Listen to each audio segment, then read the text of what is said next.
شیطان کی پیدائش کی حقیقت۔ شیطان کون تھا؟ شیطان کی تخلیق کیسے ہوئی؟ جب اللہ تبارک و تعالیٰ نے اس کائنات کو تخلیق فرمایا تو اللہ تبارک و تعالیٰ نے انسانوں کو پیدا کرنے سے پہلے کون کون سی مخلوقات کو پیدا فرمایا؟ اس روئے زمین پر انسانوں سے پہلے کون کون سی مخلوقات رہا کرتی تھی؟ اور انسانوں کے ازلی دشمن شیطان کو کیسے پیدا کیا گیا؟ اس کے ماں باپ کون تھے اور اس روئے زمین پر سب سے پہلے شیطانوں اور فرشتوں کے درمیان جنگ کس وجہ سے ہوئی؟ شیطان عزازیل سے ابلیس کیسے بنا؟ اور ایسے بہت سے سوالات جو شیطان یعنی ابلیس کے حوالے سے ہمارے ذہنوں میں اٹھتے ہیں۔ آج ان سوالات کا جواب قرآن و حدیث کی روشنی میں دیا جائے گا، اور ایسے حقائق سے آپ کو آگاہ کیا جائے گا جن کے بارے میں اکثر ہمارے بہن بھائی واقف ہی نہیں۔ اللہ تبارک و تعالیٰ قرآن پاک میں ارشاد فرماتا ہے، اے ایمان والو، اسلام میں پورے داخل ہو جاؤ اور شیطان کے رستے پر نہ چلو، بے شک وہ تمہارا کھلا دشمن ہے۔ حضرت آدم علیہ السلام کی تخلیق سے پہلے اللہ تبارک و تعالیٰ نے صرف دو مخلوقات کو پیدا کیا، ایک ناری اور دوسرا نوری یعنی فرشتوں کو کہا جاتا ہے، جن کو اللہ تبارک و تعالیٰ نے نور سے تخلیق فرمایا۔ اس نوری مخلوق کی نسل نہیں بڑھتی کیونکہ اللہ تبارک و تعالیٰ نے اس نوری مخلوق کے جوڑے نہیں پیدا کیے، جس وجہ سے فرشتوں کی اولاد پیدا نہیں ہوتی۔ اور دوسری ناری مخلوق جن کو آگ سے پیدا کیا گیا وہ جنات ہیں، جن کے بارے میں روایات میں آتا ہے کہ جنات میں سب سے پہلے سمون جن کو پیدا کیا گیا۔ اللہ تبارک و تعالیٰ نے سمون جن کو پیدا کر کے زمین پر بھیجا اور اس کے لیے ایک جن لڑکی کو بھی پیدا فرما دیا۔ اس طرح اس جن نے اس لڑکی سے شادی کر لی جس سے ان کی نسل خوب بڑی اور یہ جنات اتنے زیادہ ہو گئے کہ پوری روحی زمین پر پھیل گئے۔ شروع میں یہ جنات فرشتوں کی طرح ہر وقت اللہ تبارک و تعالیٰ کی عبادت میں مشغول رہا کرتے تھے، اور پھر آہستہ آہستہ ان میں سے کچھ جنات نے اللہ تبارک و تعالیٰ کی نافرمانیاں کرنا شروع کر دیں اور اللہ تبارک و تعالیٰ کے حکم کو ماننے سے انکار کر دیا، جس کی وجہ سے یہ ناری مخلوق اللہ تبارک و تعالیٰ کی نافرمان مخلوق بن گئی۔ شیطان کے ماں باپ جنات میں سے ایک نامی گرامی جن کا نام چلیپا تھا اور اس کی بیوی کا نام تبلیز تھا۔ یہ دونوں بہت ہی قدآور اور بہادر تھے۔ کہا جاتا ہے کہ چلیپا جن کی شکل و صورت ببر شیر کی طرح تھی اور تبلیز کی شکل بھیڑیے سے ملتی جلتی تھی۔ چلیپا جنات کا سردار تھا، اس کے نام سے بڑے بڑے جنات خوف کھاتے تھے۔ چنانچہ چلیپا اور تبلیز کے ملاپ سے ایک بچہ پیدا ہوا جس کا نام انہوں نے عزازیل رکھا۔ یہ بچہ اپنے والدین کی طرح بہادر اور دراز قد کا تھا۔ شیطان اور فرشتوں میں جنگ۔ روایات میں آتا ہے کہ حضرت آدم علیہ السلام کی تخلیق سے 50,000 سال پہلے ایسے بھی زائد کا عرصہ زمین پر جنوں کا عروج تھا۔ اس روئے زمین پر ہر طرف جنات ہی جنات تھے۔ یہ جنات زیادہ شریر تھے اور یہ زمین کے اندر فتنہ فساد پھیلاتے تھے۔ اس طرح جب جنات نے اس زمین پر فساد پھیلانا اور تباہی مچانا شروع کر دی تو اس وقت اللہ تبارک و تعالیٰ نے فرشتوں کو حکم دیا کہ زمین پر جاؤ اور جنوں سے جنگ کرو۔ تو فرشتے اللہ تبارک و تعالیٰ کے حکم سے زمین پر اترے۔ ان فرشتوں نے جنوں کو حکم دیا کہ اللہ تبارک و تعالیٰ نے حکم دیا ہے کہ زمین میں امن و امان سے زندگی بسر کرو، لیکن جنات نے فرشتوں کی بات کو ماننے سے انکار کر دیا، جس کی وجہ سے جنات اور فرشتوں کے درمیان بہت بڑی جنگ ہوئی۔ اس خوفناک جنگ میں عزازیل کے والدین یعنی چلیپا اور تبلیز نے بھی شرکت کی۔ اس جنگ میں فرشتے اللہ کے حکم سے جنات پر غالب آ گئے۔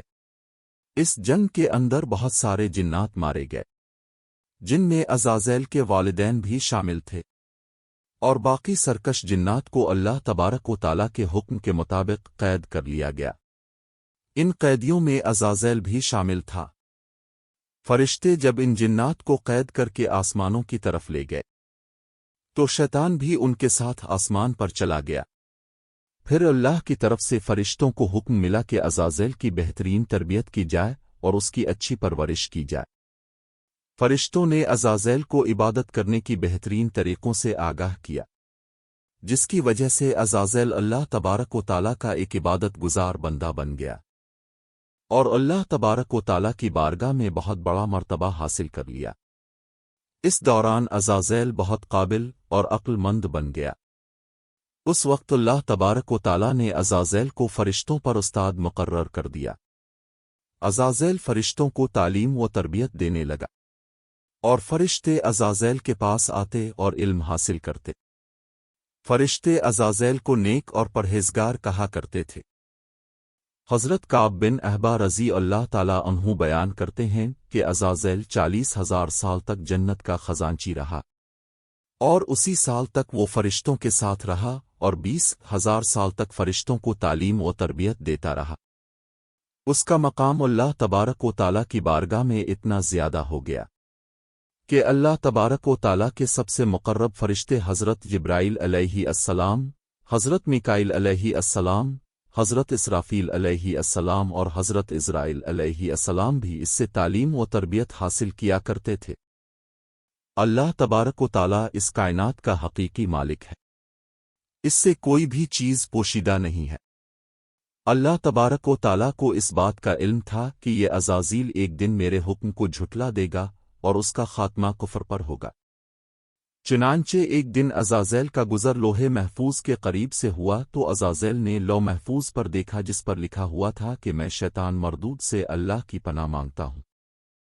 اس تحریر کو پڑھنے کے بعد تقریباً 2000 سال تک عزازیل روتا رہا اور اللہ تبارک و تعالیٰ کی عبادت میں مصروف رہا۔ عزازیل تبارک و تعالیٰ کی بارگاہ میں یہ سوال کرنے لگا، یا رب العالمین، یہ اتنا بڑا شیطان مردود کون ہے جس سے پناہ مانگی جا رہی ہے؟ عزازیل کے سوال کا جواب دیتے ہوئے اللہ تبارک و تعالیٰ نے ارشاد فرمایا کہ میں نے ایک بندے کو اپنی ہر نعمت سے نوازا ہے، وہ بندہ ایک دن میرے حکم کو ماننے سے انکار کرے گا، جس کی وجہ سے اس کی ساری عبادت ضائع ہو جائے گی اور وہ شیطان مردود بن جائے گا۔ اللہ تبارک و تعالیٰ کا یہ فرمان سننے کے بعد عزازیل ہر وقت یہ سوچتا رہتا کہ وہ شیطان مردود کون ہوگا۔ چنانچہ عزازیل نے اللہ تبارک و تعالیٰ سے کہا کہ رب العالمین، میں اس شیطان مردود سے ملنا چاہتا ہوں۔ تو اس وقت اللہ تبارک و تعالیٰ نے عزازیل کو فرمایا کہ تو جلد ہی اس بندے کو دیکھ لے گا۔ پھر اس کے بعد اللہ تبارک و تعالیٰ نے فرشتوں میں یہ اعلان کیا کہ میں زمین پر اپنا خلیفہ مقرر کرنے والا ہوں۔ عزازیل کو جب اس بات کا علم ہوا کہ اللہ تبارک و تعالیٰ ایک ایسے انسان کو پیدا کرنے جا رہا ہے جس کے پتلے کو بنانے کے لیے آسمانوں اور زمینوں سے مٹی کو اکٹھا کیا جا رہا ہے۔ تخلیق آدم علیہ السلام۔ چنانچہ جب اللہ تبارک و تعالیٰ نے حضرت آدم علیہ السلام کے پتلے کو تخلیق فرما لیا تو اس پتلے کو 40,000 سال تک اسی طرح پڑا رہنے دیا، اس میں جان نہ ڈالی گئی۔ چنانچہ جب فرشتے حضرت آدم علیہ السلام کے پتلے کے قریب سے گزرتے تو بہت حیرت زدہ ہو کر اس کو دیکھتے، اور جب عزازیل کا گزر حضرت آدم علیہ السلام کے پتلے کے قریب سے ہوتا تو یہ نفرت کی وجہ سے حضرت آدم علیہ السلام کے پتلے کو اذیت دیتا، کیونکہ عزازیل یہ سمجھتا تھا کہ اللہ تبارک و تعالیٰ کے خلیفہ بننے کے لائق صرف میں ہی ہوں۔ اسی وجہ سے وہ حضرت آدم علیہ السلام کے پتلے کو اذیت دیتا۔ جب عزازیل حضرت آدم علیہ السلام کے پتلے کو مارتا تو اندر سے مٹی کے کھنکنے کی آواز آتی۔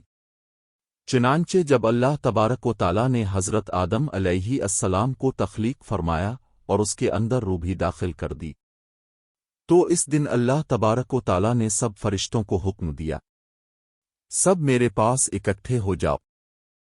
جب سارے فرشتے اللہ تبارک و تعالیٰ کی بارگاہ میں حاضر ہو گئے تو اللہ تبارک و تعالیٰ نے حکم دیا کہ میں زمین پر اپنا ایک بندہ پیدا کرنے والا ہوں جو زمین پر جا کر میرے حکم کی تعمیل کرے گا۔ تو اس وقت فرشتوں نے اللہ تبارک و تعالیٰ کی بارگاہ میں عرض کی، رب العالمین، یہ بندہ زمین پر جا کر تیرا نافرمان ہو جائے گا، ہم تو ہر وقت عبادت میں مصروف رہتے ہیں۔ تو اللہ تبارک و تعالیٰ نے ارشاد فرمایا، جو کچھ میں دیکھ رہا ہوں وہ تم نہیں دیکھ سکتے۔ شیطان کی بغاوت۔ اس وقت سب فرشتوں کو حکم دیا گیا کہ حضرت آدم علیہ السلام کو سجدہ کرو، تو تمام فرشتے اللہ تبارک و تعالیٰ کے حکم کے مطابق حضرت آدم علیہ السلام کو سجدہ کرنے کے لیے جھک گئے، لیکن عزازیل نے حضرت آدم علیہ السلام کو بغض اور تکبر کی وجہ سے سجدہ نہ کیا۔ اس وقت اللہ تبارک و تعالیٰ نے عزازیل سے پوچھا کہ تم نے سجدہ کیوں نہیں کیا؟ اس وقت عزازیل تکبر اور غرور میں آ کر بولنے لگا، اے رب العالمین، تو نے مجھے آگ سے پیدا کیا اور اس پتلے کو مٹی سے پیدا کیا، میں اس مٹی کے پتلے سے کئی درجے بہتر ہوں۔